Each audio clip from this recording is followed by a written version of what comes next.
আজকে আমরা যাচ্ছি চৌমুহনী মোটরসাইকেল গ্যালারিতে। সেখানে যাওয়ার কারণ হচ্ছে আজকে আমার বন্ধু নতুন বাইক নিতে চলেছে।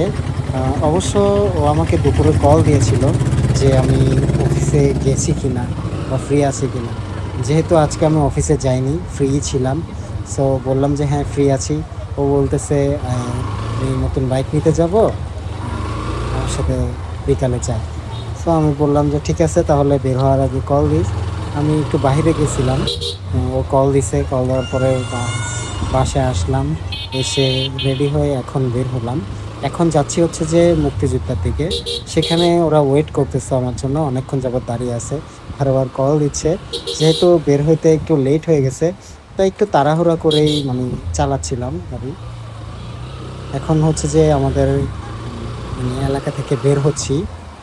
এটা হচ্ছে যে কাঁঠাল বাগান ক্রস করলাম, যেটা আমাদের ফেমাস একটা রোড।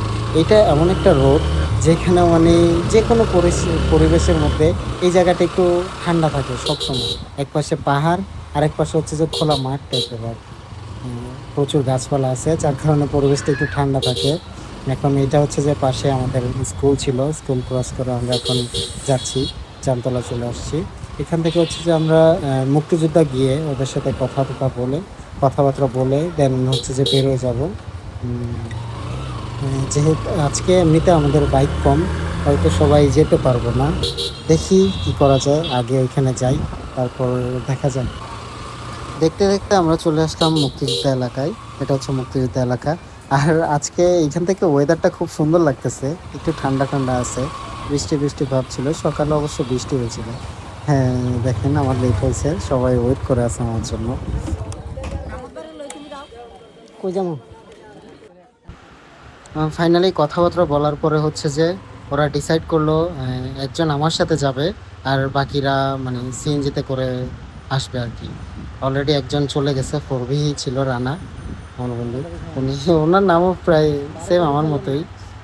উনি অলরেডি চলে গেছে, আমি আসার সময় দেখছি উনি যাচ্ছে ট্রেনে। সো চলেন, এখন আমরা রওনা দিয়ে দিয়েছি চৌমুহনীর উদ্দেশ্যে। সামনে ম্যাপও নিয়ে নিয়েছি। অবশ্য আমি কখনো মোটরসাইকেল গ্যালারিতে যাইনি, আজকে ফার্স্ট টাইম যাচ্ছি, এবং কখনো প্রয়োজন পড়ে নাই আর কি যাওয়ার, তাই চেনা হয় নাই। এমনিতে চৌমুহনী আমার অনেকবার যাওয়া আসা হয়েছে ওইদিকে। আর রাস্তাগুলো খুবই যানজট থাকে, যার কারণে একটু প্রবলেম হয়। দেখ, এখন দেখা যাক কতক্ষণ লাগে যেতে। যেহেতু ম্যাপ আছে, আশা করি কোনো সমস্যা হবে না। এখন আমরা আছি বেবি সুপার মোড়ে। এখান থেকে হচ্ছে যে আমরা ফ্লাইওভারে করে যাব, আখতারুজ্জামান ফ্লাইওভারে উঠে গেছি। এখান থেকে আমরা ডিরেক্ট লালখান বাজার নামবো, গিয়ে লালখান বাজার থেকে হচ্ছে যে টাইগার পাস যাব। টাইগার পাস ক্রস করে দেন দেওয়ানাট, এরপরে হচ্ছে যে দেওয়ানাটের পরে চৌমুহনী। চৌমুহনী মোড় থেকে হালকা একটু সামনে গেলেই মনে হয় হচ্ছে যে মোটরসাইকেল গ্যালারি। আমি ম্যাপে যা দেখলাম আর কি। অবশ্য কোনো সমস্যা হবে না, ম্যাপ আছে, আর জায়গা খুব পরিচিতই।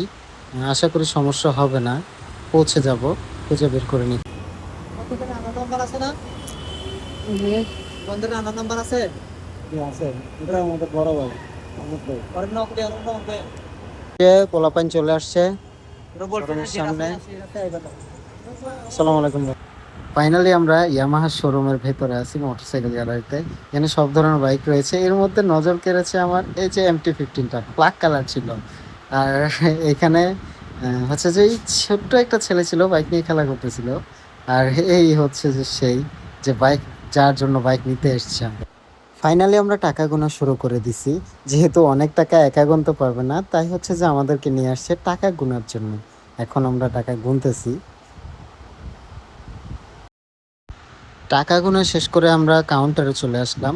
কাউন্টারে দেওয়ার আগে হচ্ছে যে ওরা আরেকবার কাউন্ট করে নিচ্ছে সব কিছু ঠিক আছে কিনা, দেন হচ্ছে যে ওনাদের হাতে দিবে।